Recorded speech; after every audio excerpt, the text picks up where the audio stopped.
Hey guys, Josh from SoccerReviewsForYou.com, bringing you a comparison video today between the Nike Mercurial Vapor 10 and the Nike Mercurial Superfly 4, the two latest high-end models in Nike's current Mercurial lineup. In today's video, we're going to be discussing how these shoes are different from each other in terms of how they fit, feel, and perform. And if you were interested in buying either of these two shoes, hopefully today's video will give you a better idea of which is going to be the better option for yourself. So with that being said, let's get right into the comparison. The first point of debate around both of these two shoes is mid-cut versus low-cut. Which is the better variation here? And that's a question I've been getting a lot. Yes, both of these two shoes are in the new Mercurial lineup. They're both high-end models. Obviously, the Superfly 4 is slightly more expensive, so people are considering that to be the ultra-premium or elite edition in the Mercurial lineup. But at the end of the day, both of these shoes are going to provide completely different experiences, which is part of the reason why one is low-cut and one is mid-cut. I think that with the Vapor 10, it's the same low-cut design we've been seeing on the Vapors for a long time now, and really up until this mid-cut feature even got introduced to the world with the Superfly 4 and the Magista Obra, I don't even think most people thought too much about how the shoes were cut. But it's low cut just like the rest of the Mercurial, so if you've worn a Mercurial in the past, which is most people at this point, this is going to feel very, very familiar to you. And again, there's nothing out of the ordinary about it. If the Superfly 4 didn't come out, nobody would even comment on the cut of the Vapor 10. But again,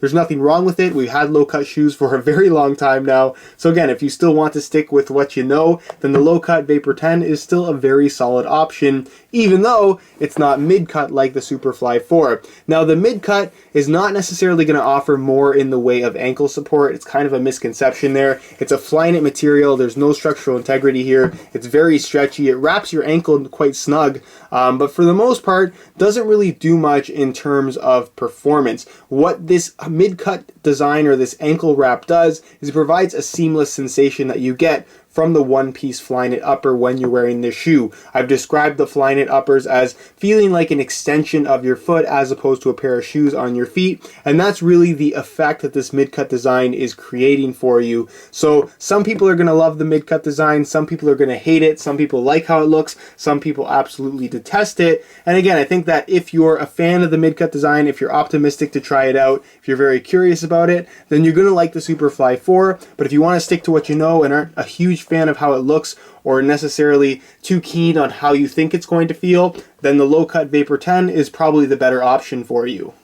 As far as uppers go, you're dealing with two different animals with the Vapor 10 and the Superfly 4. I think the simplest way to put it is that if you're looking for a more traditional Mercurial Vapor experience, the Vapor 10 is the way to go, whereas the Superfly 4 is kind of its own standalone thing. In comparison, the upper is not quite as thin as what you're going to get from the Vapor 10, and because it is a knitted upper, it has a more padded sensation than you might expect. It's definitely not a cushioned shoe. It's still going to provide a nice barefoot touch on the ball, but there definitely is more of a slightly cushioned sensation with the Superfly 4, which is something that you're just not going to get at all with the Vapor 10. So as far as the Vapor 10 upper is concerned, this is the thinnest Teijin synthetic we've ever seen on a pair of Vapors, ever so slightly thinner than what we saw on the Vapor 9, which is essentially what this shoe has replaced. And because it's slightly thinner, it does feel a little bit softer from right out of the box as well, making this, in my opinion, the most comfortable pair of Vapors that Nike has ever put out. I was actually very surprised by that.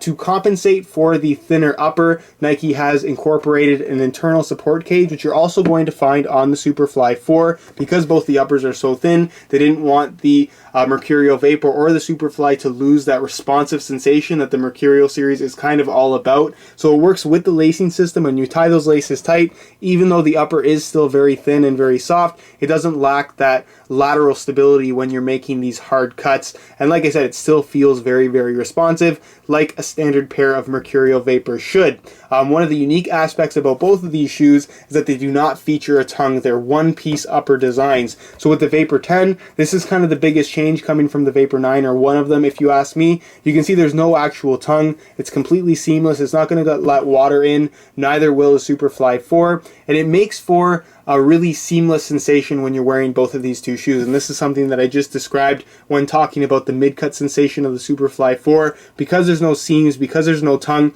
it wraps your foot really nicely. There's no overlapping materials. And because of that, you get a nice consistent touch across the entire foot. every time you make a touch on the ball, it feels identical. And that's really, to me, one of the highlights of the Vapor 10, as well as the Superfly 4. The Mercurial Vapor 10 is also finished off with a very slight kind of micro texturing, which provides a little bit of additional grip on the ball, which again is very similar to that of the Superfly 4, but instead of a micro texturing, it features a thin Nike skin covering, which again provides that slight amount of extra grip. And then of course both shoes are also finished off with ACC All Conditions Control, acting as Nike's wet control element for the shoes. So again, with the Superfly 4, you have that Flyknit upper. Flyknit, for those that don't know, is a machine knit upper made of different types of yarns and synthetic fibers to create a one-piece enclosure for your foot, and that's really the best way to describe it. In terms of thickness, I would say it's ever so slightly thicker than what you're going to get from the Tahitian synthetic on the Vapor 10, and does have that slightly more padded sensation about it. Still thin, but there is a slight amount of padding that I honestly was not expecting. You can see you have the visible Brio cables there that are knitted directly into the upper, go right to the base of the sole plate, and work with the lacing system. So when you tie the laces tight, it's going to wrap your foot really nicely, keep the structural integrity of the upper, which is not only great to provide a nice kind of tight, snug fit against your foot, but also when you make those hard cuts, the upper is not going to move around. It's still going to maintain a nice responsive feel. As far as the mid-cut collar is concerned, some people are concerned about it getting in the way, kind of being a disturbance when making touches on the ball, but it actually fits very closely to your ankle. It provides very, very little extra bulk. In fact, you don't even notice it once you get used to the shoes, and for the most part, it wasn't something that bothered me at all when it came to making touches on the ball. It didn't interfere with anything, is I guess the best way to say it. So overall, in terms of touch, again, the simplest way to put it is if you're looking for a classic Mercurial experience that you got similar to what you got from the Vapor 8, the Vapor 9, the Vapor 10 is definitely the way to go. Whereas if you're looking for something kind of all new, very innovative, and very out there as far as soccer cleats are concerned, then I think the Superfly 4 is definitely a shoe to consider. As far as the sole plates and stud patterns are concerned, obviously both shoes feature different materials in their sole plates, but actually feel and perform quite similar to each other. Now, starting off with the Vapor 10, you can see you have this all black material making up the sole plate. This is compressed nylon. It's a similar base material to what you're going to find on the Nike Hypervenom Phantom, with the major difference here being that it's slightly thinner. It keeps you nice and close to the ground, and for that reason seems a little bit more flexible than the Phantom, as well as what we got from the glass fiber sole plates on the Vapor 8 and Vapor 9, which to me is a nice improvement, but it's still stiff enough to maintain a fairly responsive feel and also eliminate any kind of stud pressure issues in both the heel and the forefoot. So again, it's very comfortable, feels great from right out of the box, requires very little break-in time, nice and low profile, very lightweight, and again, you can't ask for much more than that. I know some people have complained about its kind of premium look, or less than premium look, if people think it looks a little bit cheap, but to me, I don't mind it. It actually kind of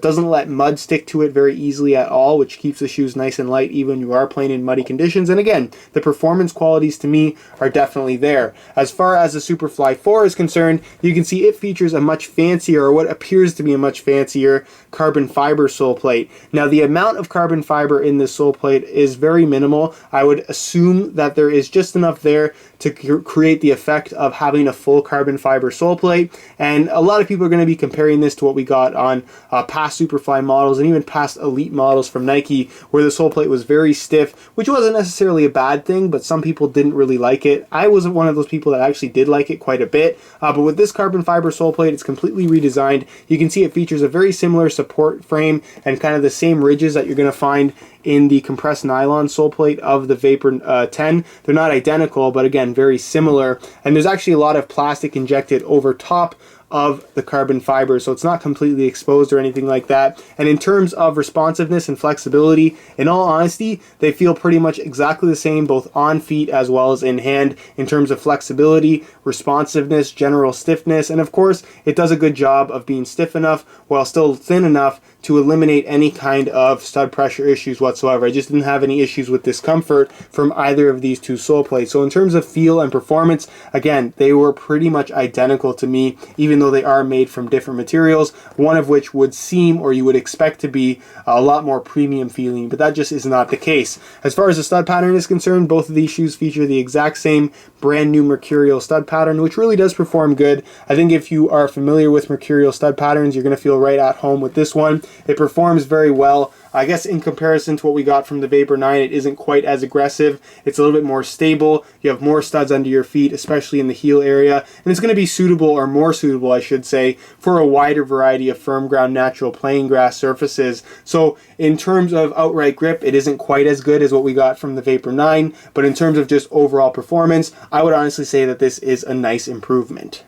In terms of weight, both of these shoes are going to provide a nice lightweight feel both in hand as well as on feet, but there definitely is a difference which I'm going to point out for you using this scale in real time. Please keep in mind that both of these shoes are a size 9 US, so I'm going to weigh both for you today. Start off with the Vapor 10, throw it on the scale, and you can see that they weigh in at 6.25 ounces, which is definitely lighter than what we got from the Vapor 9. You can see it just switched to 6.3, not by much, but it definitely is lighter, and it's getting closer and closer to what we're getting from the synthetic F50 Adizero, which comes in at around 5.8 ounces. So still half ounce difference. Again, that's not necessarily something you're going to notice too much on your feet. But again, if you're looking for something that is ultra light, the Vapor 10 definitely fits the bill. So we'll throw that off the scale, and we'll put on the Superfly 4, again in a size 9 US. And you can see that these guys weigh in at 6.95 ounces. So right at the 7 ounce mark, almost a full ounce more than what you're going to get from the Vapor 10. So yes, while the Superfly 4 is more expensive and most are considering it to be the high-end model in the new Mercurial lineup, it does weigh more than the Vapor 10.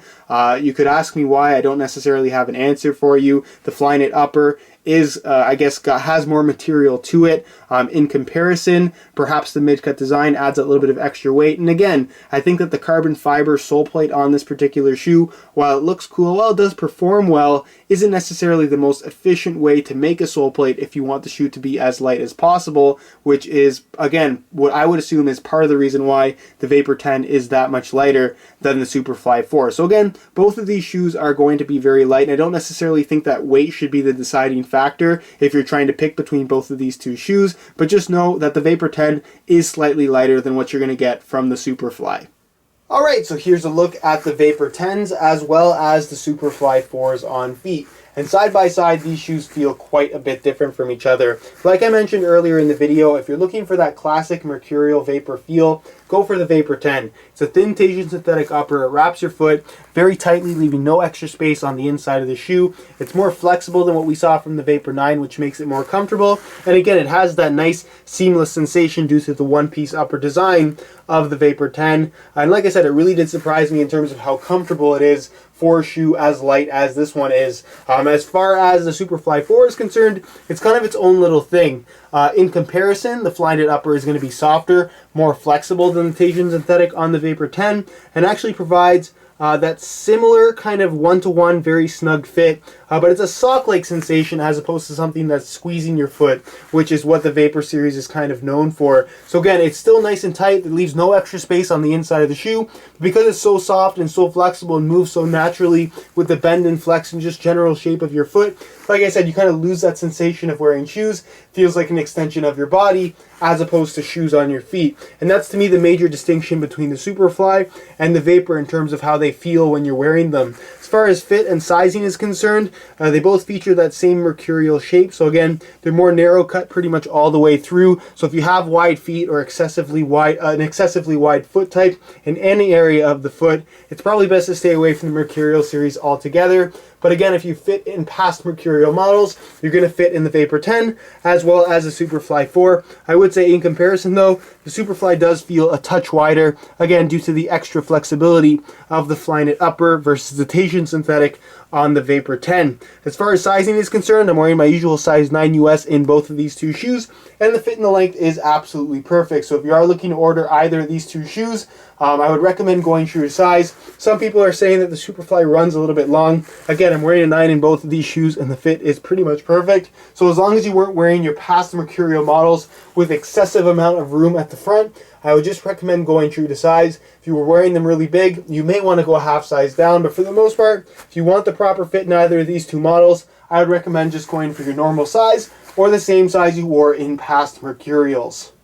Alright guys, that's it for my comparison between the Vapor 10 and the Superfly 4. They're both absolutely fantastic shoes when it comes to overall performance, but the question that I'm sure everybody wants to know, which is my favorite of the two? And that's kind of a tough question for me to answer. I think that As of right now, the shoe that I find more fun to wear is the Superfly 4, just because it is so unique. I love how it feels. I love the sock-like sensation that you get when wearing it, and it's just a very responsive, unique shoe overall. But honestly, if you ask me which I think is the better performer in terms of what I prefer from a Mercurial model, I think that the Vapor 10 stays more true to what the Vapor is all about. And in terms of just sheer performance, I think it would be my pick of the two. But again, that's not taking anything away from the Superfly 4. They're both fantastic options, and I think some people are going to be really interested in the Superfly, some are going to be much more interested in the Vapor 10, and that's really how you should go about making your decision. Again, to put things in the simplest form, if you're up for trying something new, go for the Superfly. You're going to absolutely love it. But if you're more interested in having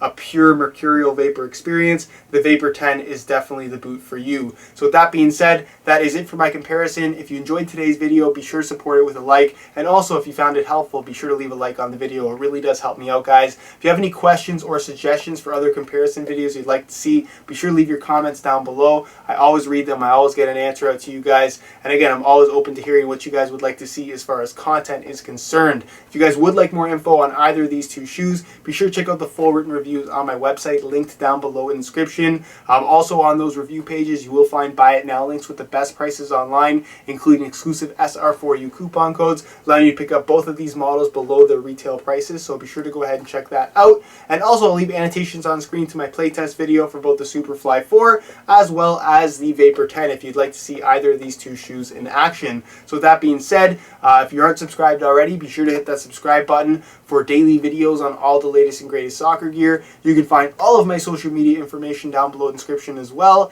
And other than that, guys, hope you enjoyed today's video. And as always, thanks for watching.